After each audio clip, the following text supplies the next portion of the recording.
The quality of your social life depends on your ability to be congruent, which means what you feel, think and say are all in alignment. The opposite would be incongruence, which means you feel or think one thing but then you say another. For example, being incongruent would sound like this. Yeah. Oh, hey man, still down to go to the cinema tomorrow? Bollocks, I knew he would ask me that. I don't want to go to the cinema, I want to go to a restaurant instead. Anyway, I'll just tell him I don't want to go. Ready? 3, 2, 1... Yeah, I'm down. Ah, nice. Being congruent, however, would sound like this. Hey man, still down to go to the cinema tomorrow? Do you know what? I don't actually feel like going to the cinema anymore. I'd much rather go to a restaurant. So if you continue to live in incongruence, soon enough you'll hate yourself so much because you won't be able to trust anything you say. Not to mention other people won't be able to trust you either because there will always be a mismatch between what you say and what your body demonstrates. But if you choose to live in congruence, you'll socialise with confidence, you'll trust yourself more, and other people will be able to trust you as well. So everyone's happy. Long story short, life's better when you choose to live in congruence. So now we understand that, here's exactly what we're going to cover within this video, within the next few minutes of your time. The 6 things we're going to cover in this video are, first of all, we're going to zoom out to consider the bigger picture of congruence and further contemplate why it's important. Then we'll cover a deeper definition of congruence and highlight what it means to actually be genuine. Then we'll get into 3 quotes from the godfather of congruence, so I'm going to reveal who that is in a second. Then we'll cover how to deal with incongruence in other people, which, spoiler alert, if you can master this social skill we'll cover in point 4, you'll be one of one. Hardly anyone has this social skill, so it's a master one. Then point number 5, we'll cover the 11 steps of becoming a person. Then we'll finalise with the 2 ways to increase your congruence. But if you've only got 30 seconds, then here's the bottom line of this whole video. To become more congruent, simply voice whatever is going on inside you with the personal pronoun I, instead of denying your thoughts and feelings by speaking against them. If you want to say no, say no. If you disagree with what your date is saying, tell them. If someone asks you how you are but you're not feeling too good, let them know. And realise when you do so, the world doesn't end, you don't die, but you become braver and more yourself. But if you want a further explanation, follow me. First of all, let's zoom out to consider the bigger picture of congruence. The idea of congruence was popularised by the notorious Canadian therapist Carl Rogers. He was largely responsible for starting something called the humanist movement back in the 60s-ish, which took the following approach to therapy. People already have the answers to all of their problems and all of the solutions to all of their problems. All they need, however, is someone, the therapist, who is going to empathically listen to them and act as a soundboard to their problems, instead of jumping on every fire that has arisen out of the patient and attempt to extinguish it with quick-fired solutions and easily won advice. No, people have all of the answers to their questions, they just need someone to listen. Specifically, Carl Rogers popularised the idea of congruence because it was at the forefront of his philosophy, which was a human-centred philosophy. And he argued, we'll cover this bit in a second, but if we just look down here quickly, he argued that in order for a relationship, mainly between a therapist and a patient, to be therapeutic, the therapist had to bring 3 things to the therapeutic table, which were congruence, which is of course the focus of this video, unconditional positive regard, and empathic understanding. Rogers said that unconditional positive regard is simply this. If I'm thinking about my unconditional positive regard for you, I don't care what you've done or what you're doing right now or who you are. I want the best for you and I want you to aim upwards. That's what that means. Now, congruence, if we look at it in the lens of a framework, can be conceptualized like this. Rogers argued that we all have a perceived self and an ideal self. The ideal self being the type of person that you want to be in your fantastical imaginations of all of your potential, but your perceived self is how you currently view yourself. Incongruence would be highlighted by a separation between these two self-concepts. However, congruence is when you start to merge the two, so that your perceived self and ideal self become one, almost. Which highlights point 2, which we're now going to get into now, which is a further definition of congruence, as highlighted by Carl Rogers. By the way, this book that I was holding is called Becoming a Person. It's a brilliant book. It's a bit thick though, so don't worry about reading it, although I would recommend you read it. But I've read it for you, if the size of the book is a bit too daunting. And the rest of the notes in this video are largely the notes that I have taken while reading this book and some of my favourite quotes and concepts from it. So, speaking of which, let's get into point number 2 and get into a further definition of congruence and really cover what it means to be genuine. Now, the definition Rogers gave for congruence went like this. Congruence is the state or process of having your emotions or feelings available to you and being them without falsity. Now, I really liked that definition because it maps onto another term that Rogers used to describe congruence. He described it as a unification of awareness. And that is best exemplified by differentiating between adults and children. Children are great exemplars of congruence because a young infant or a child who's 4 or 5 years old will have no problem telling you that their favourite thing to do on a Sunday afternoon is to lay on the floor, pick their nose and stare at the ceiling. Children seem to be aware of their emotions and thoughts, and they have no filter for letting them be expressed to the world. Adults, on the other hand, but through our socialisation and playing of things such as status games, we seem to have had this congruence drilled out of us, and we seem to perform or convince ourselves we need to perform when socialising with other people or even with ourselves. An example of this, being incongruence in an adult, would be a man who is clearly angry, but when asked, "What's wrong with you?" he says, "I'm fine." There's incongruence because what he's saying is he's fine, but what his body is demonstrating is faux signals of anger. So there's incongruence there. Now, 2 key things to note here before we get on to what being genuine actually means. Rogers highlighted, and this is great for us perfectionists, that you never achieve congruence, but you're striving for it will aid any relationship you're in, whether that relationship is romantic, with yourself, with friends, with your family, colleagues, whatever relationship. And that was nice, me hearing that, because as soon as I heard about the term congruence, I was like, oh, let me try and be as congruent as possible. Perfectionism, brilliant. No, you don't achieve congruence, but you're striving for it aids any relationship you're in. Now, one last caveat. Returning to this definition of congruence here, congruence is the state or process of having your emotions available to you and being them without falsity.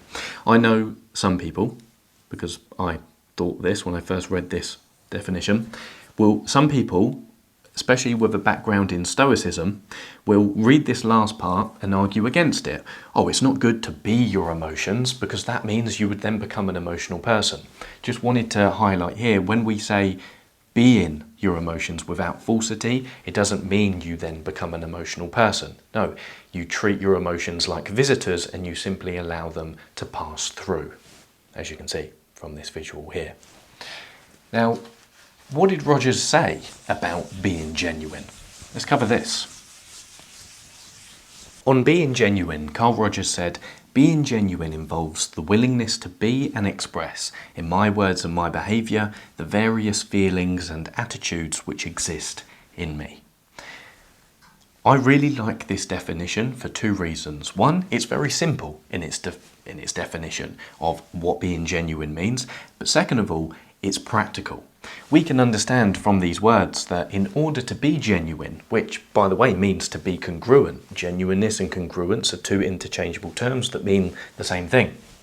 In order to be more genuine, all we have to do is become more aware of what's going on in our internal world. In other words, what we're thinking and feeling, and then try our best to communicate that to other people and ourselves. But taking this definition one step further, we can also see the old cliche of the relationship you have with yourself will determine the relationships you have with other people. We can see that cliche from a different angle, because taking this one step further, this definition, we can see that the degree to which you permit yourself to be genuine and have congruence in your self-relationship will have direct consequences on the relationships you have with others. In other words, the more congruent you are in your self-relationship, the more congruent you will be in your relationships with others. Now, just before we move on here to covering 3 really deep quotes which explain all of this further from Carl Rogers, you might have thought about it already, but a brilliant example of incongruence would be a radio presenter or a TV host. When you watch the TV or you listen to the radio, you likely get the sense that if you were to meet this person in real life, you wouldn't 100% know how to interact with them, because you wouldn't know if you was interacting with the real them or the performative them. I just wanted to put that example out there to bring an archetype to the table of what we're trying to move away from, which is incongruence, which can be best picturized by someone who is constantly performing because they feel like a crowd is in front of them. We don't want to socialize or live in that way. It's incongruent. Okay, let's move on to the 3 quotes that explain congruence further. Whoa, we managed to fit all the quotes on the board. So what we'll do now is go through them one by one, and I'm just going to make some brief comments as we go. The first quote from Carl Rogers is, "Each human being is an island unto himself, in a very real sense, and he can only build bridges to other islands if he is first of all willing to be himself and permitted to be himself."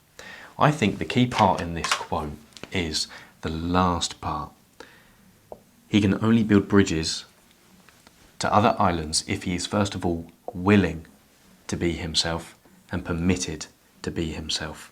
This is nice because it highlights that being yourself is a choice. You have to choose to be fed up with playing a facade and not being who you really are. And then the last part is permitted. And I want you to take a moment to just think about some relationships you're in or have been in the past, and ask yourself whether you feel permitted to be yourself and whether you think other people in that relationship are permitted to be themselves as well. The second quote is, "The degree to which I can create relationships which facilitate the growth of others as separate persons is a measure of the growth I have achieved in myself." Love this one. And what this one made me think of is Seneca, the ancient Stoic philosopher who was around about 2,000 years ago. He said that a great way to measure the progress of your days is to judge whether you have become a better friend to yourself within that day.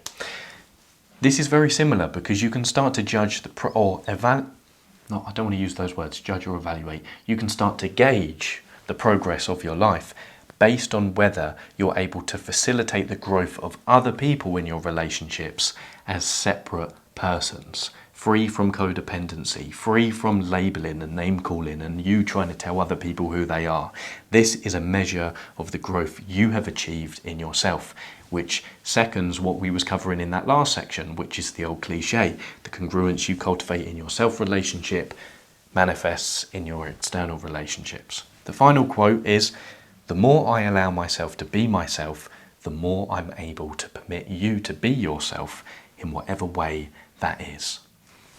Congruence, in the same way that defensiveness in one person invites defensiveness out in another person, congruence in one person invites congruence out in another. Awesome. But moving on now, and now we understand, because we covered it in a few sections ago, that we never really achieve congruence, and it's rare that people are congruent. So if we understand that for most people, sadly, incongruence is the norm, how can you deal with an interaction or a conversation in which you notice incongruence in the other person? Let's cover this now. And by the way, if you get one thing from this video, in terms of a social skill that you can now use, please make it this. By the way, guys, we're going to be covering this short section on a Canva presentation rather than the whiteboard because there's some images I want to show you which I can't put on the board. So let's get into it. How do you address incongruence in someone else and master this crucial social skill that most people don't have? Well, first of all, you remember that we're not always congruent about everything. So there's going to be moments in your interactions with others in which you're going to need to address their incongruence. But most of the time, if you bring up a topic which the other person feels incongruent towards, their defensiveness will increase and the communication and connection between you both will become blocked. But the key point here is it depends how you address this incongruence. If you label, it will reduce their defensiveness. As the master negotiator Chris Voss highlights in his book Never Split the Difference, when we label an observation we have of someone else, their defensiveness decreases and then they're invited into collaboration. Now, what a label is it's a sentence which sounds like, it seems like, it looks like, or it feels like. Let me give you an example of how to use it.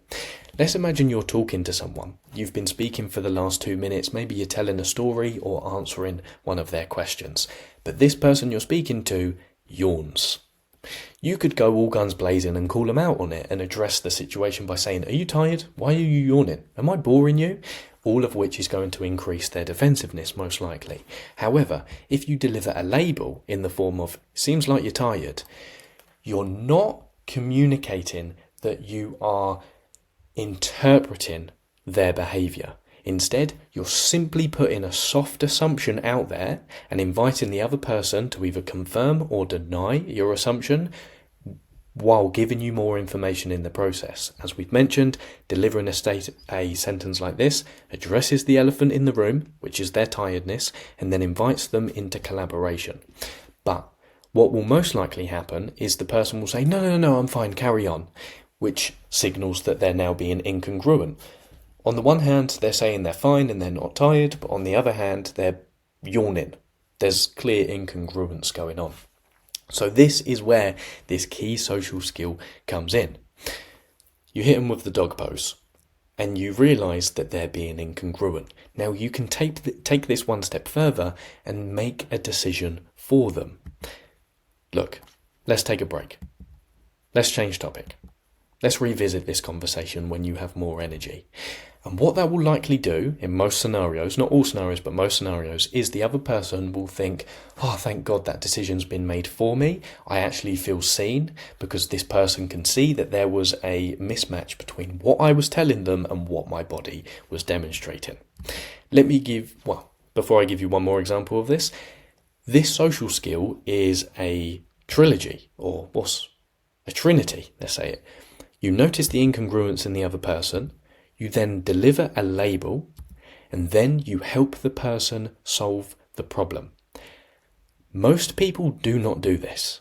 And I'm saying that sentence based on my experiences of socialising and meeting people. I could probably count 1 or 2 people out of the thousands of people I've met in my life who actually do this. One of them is my best friend, and he taught me how to do this, and it's absolutely incredible.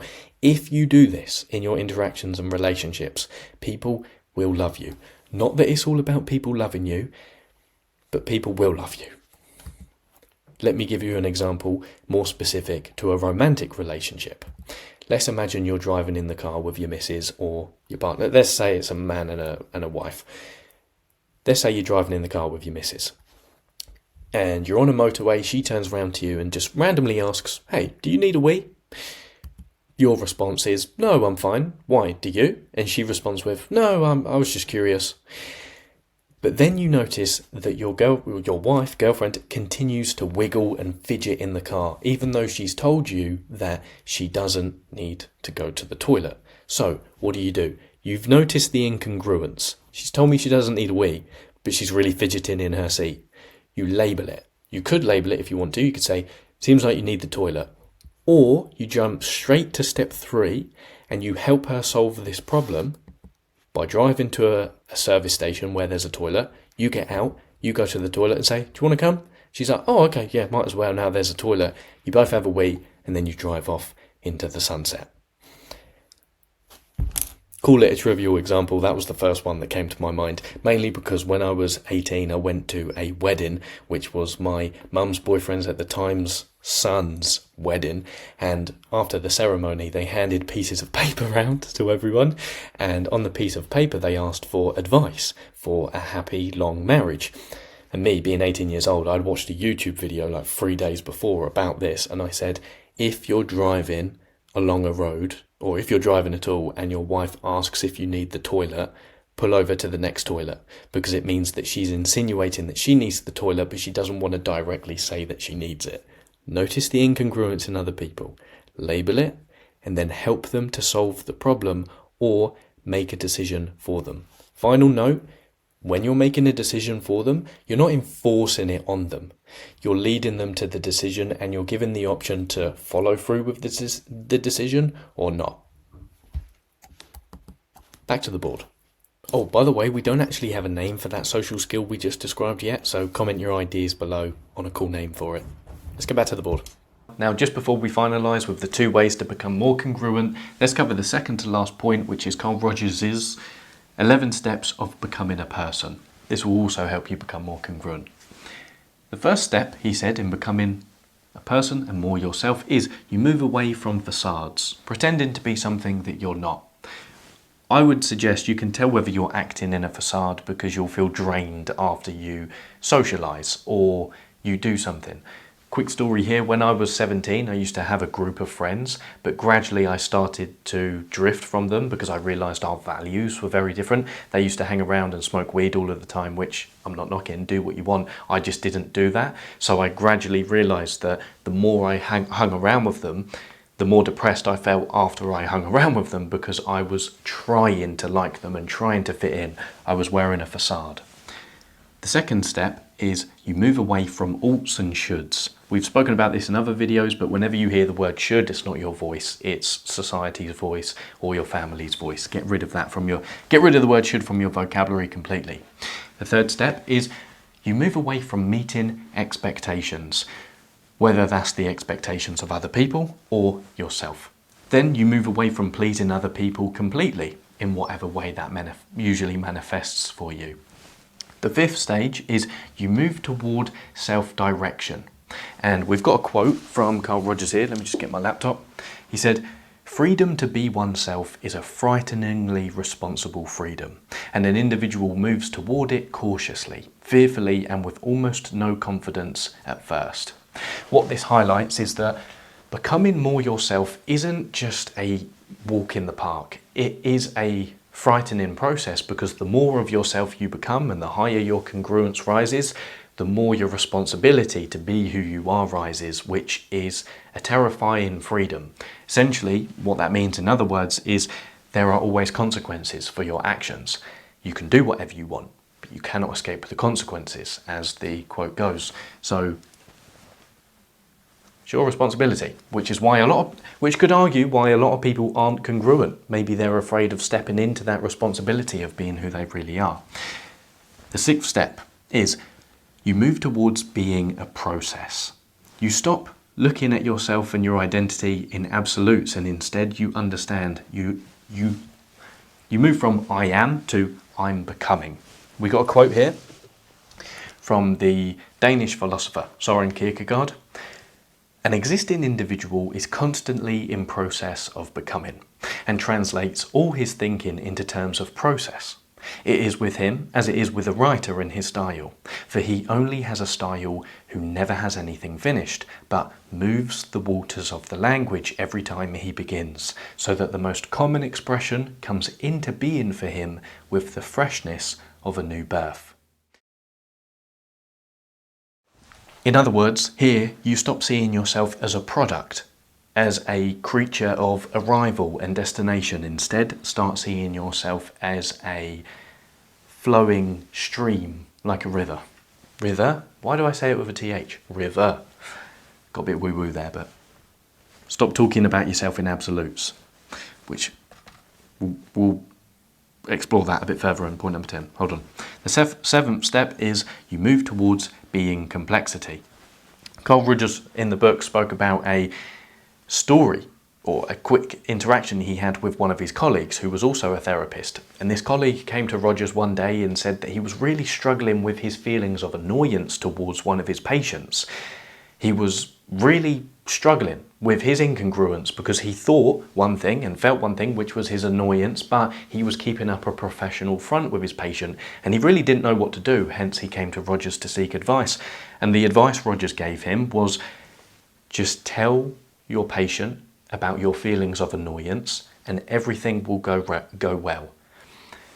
And this is a practical tool for you to use in your own life. If you're ever in a sticky social situation or relationship conflict and you don't know what to do, just tell the truth and try and honor what you're thinking and feeling with your words as much as possible, and everything will turn out well. Because the opposite of lying and remaining in incongruence is disastrous. The eighth step. See, if you don't speak English, I struggle with speaking my own language. I'm mixing P's with THs. Anyway, the eighth step is you move toward an acceptance of others. This comes back to what we was uncovering earlier, which is you can gauge your progress of congruence or your self-progress based on how well you permit others to be themselves in your relationships with them. And another way of thinking about this, to accept others more, is would you ever complain that a rock is hard? Would you ever complain that water is wet? No. So it goes with human beings. And to use one of my favourite quotes on social intelligence from the German philosopher Arthur Schopenhauer, you must allow everyone the right to exist in accordance with the character he has, whatever it turns out to be. And all you should strive to do is make use of this character in such a way as its kind of nature permits, rather than to hope for any alteration in it or to condemn it offhand for what it is. This is the true sense of the maxim, live and let live. To become indignant at people's conduct is as foolish as to be angry with a stone because it rolls into your path. And with many people, the wisest thing you can do is to resolve to make use of those whom you cannot alter. That was good. The ninth step is you move towards trusting yourself. Wait, you really mean if I permit myself to be myself and actually act in the way that I want to act, that would be okay? Yeah, it would be absolutely fine. The 10th step is you allow yourself to reveal yourself. Similar to point number 6, you take the opposite approach that is commonly given in self-development, which is decide on who you want to be and then aim to become that person. This is the alternate approach because you don't decide who you want to be and speak in an absolute of I want to be this person. No, you continue your path of life and you simply allow yourself to reveal yourself to yourself. You watch what you do and you just observe your actions, and then you notice that there are certain patterns and you can use that information to understand, oh, this is the type of mind I have, or this is how I usually act in these situations. It's as if you have all of the pieces of the puzzle in front of you, but the puzzle doesn't have to be assembled together. I think that's what self-knowledge is. You have the pieces of the puzzle, but you don't have to have them all together. You just understand the pieces are there. Anything else to mention on that point? Oh, and this also highlights why autonomy in your relationships is a key value, because in order to reveal yourself to yourself, you have to feel permitted to do so, as we've covered all this time. The last thing I wanted to mention on that, my good friend Joseph Tsar, you've probably seen some of his YouTube videos if you're interested in social skills.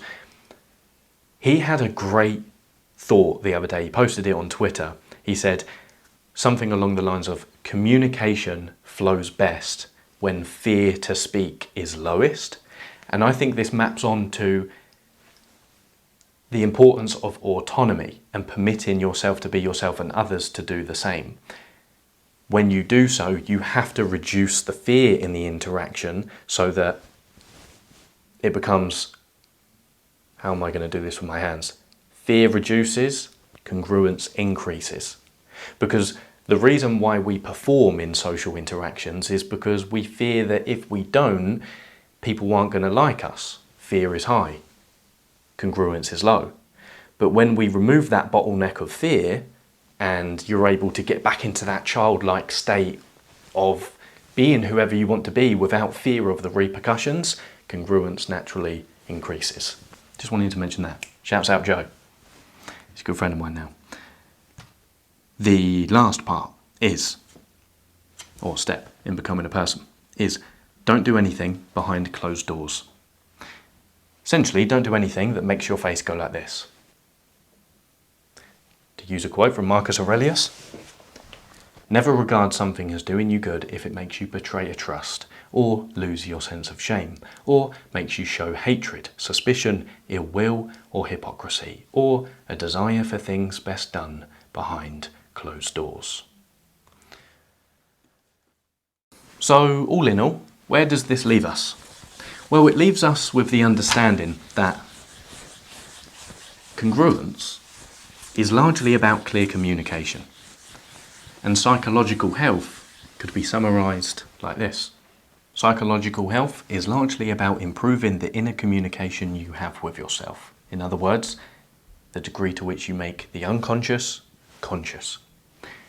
To finalise with a quote from Carl, before we get into the 2 steps to become more congruent, the good life, from the point of view of my experience, is the process of movement in a direction which the human organism selects when it is inwardly free to move in any direction.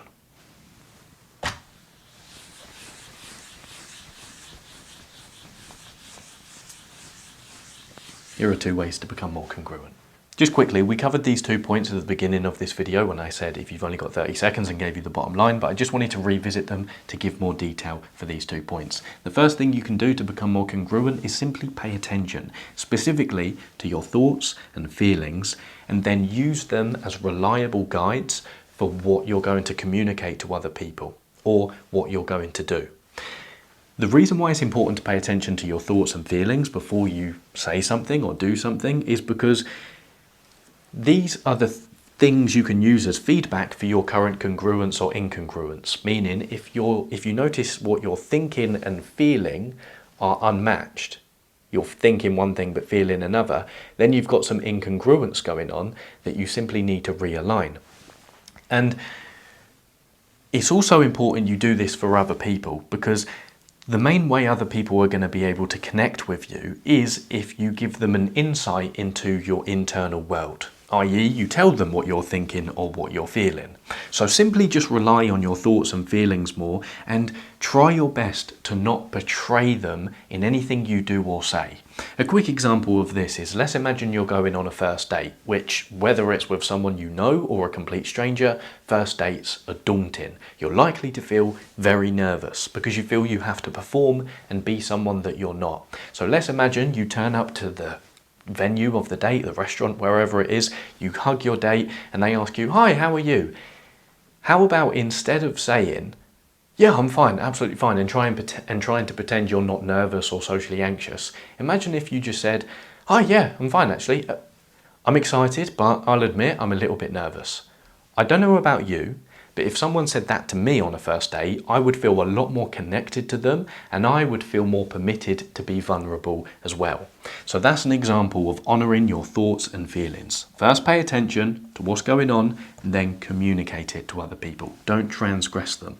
Last thing I want to mention here, think about it like mushrooms. I don't know if you know a lot about mushrooms, but I've been randomly learning a lot about them recently. So when you see a mushroom, that is the fruit, essentially. There's an underlying network called the mycelium, which is basically the roots of the mushroom. So you've got the mushroom out in the ground, that is the fruit. And what it does each day is it sends out millions of microscopic seeds called spores out into the forest or the field in which it's in. So those spores go out into the environment and lay down on the ground, and then more mushrooms can be produced. Think about that in the same way when you're communicating what you're thinking or feeling.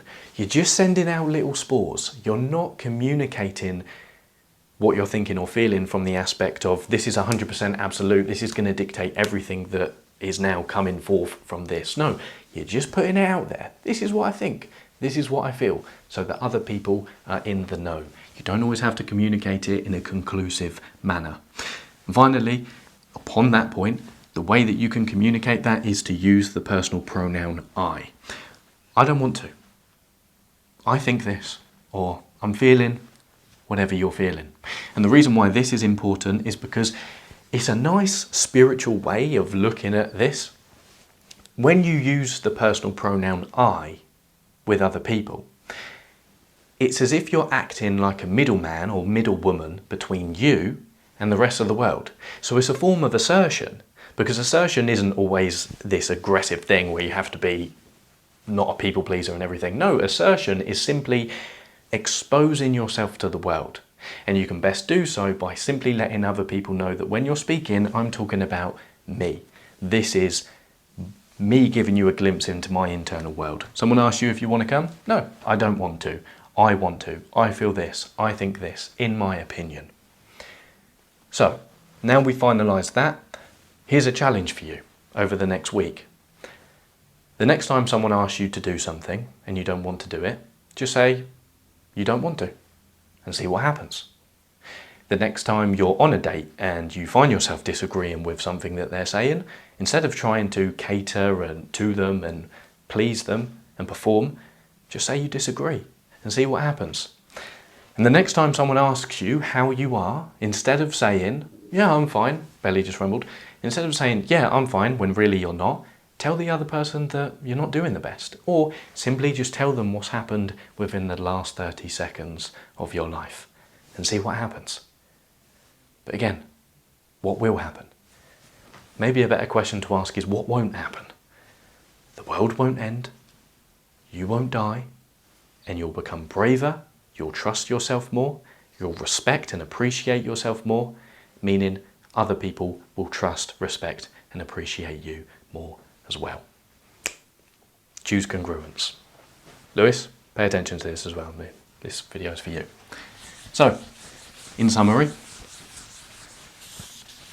congruence can be defined as having your thoughts and emotions available to you and then being them without falsity. Most importantly, communicating them to other people as well. Relationships flourish best when both people are permitted to be themselves through the value of autonomy. In order to deal with incongruence in other people, which is the master social skill, that if you have people who love you for, first of all, notice the incongruence, label it, and then collab to solve the problem with the person together or make the decision for them. Number 4, the first way to become more congruent is to pay attention to your thoughts and emotions. And then the final way to become more congruent is to use the personal pronoun I. Thank you very much for your time and attention. Stay disciplined, playful, and dangerous.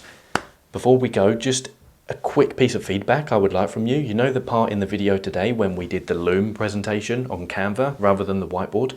Did you like that? Did you find that you was able to still engage with the content? If so, let me know down in the comments. If it was a bit distracting and you prefer the whiteboard, let me know down below. Stay disciplined, playful, and dangerous. Adios, muchachos y muchachas.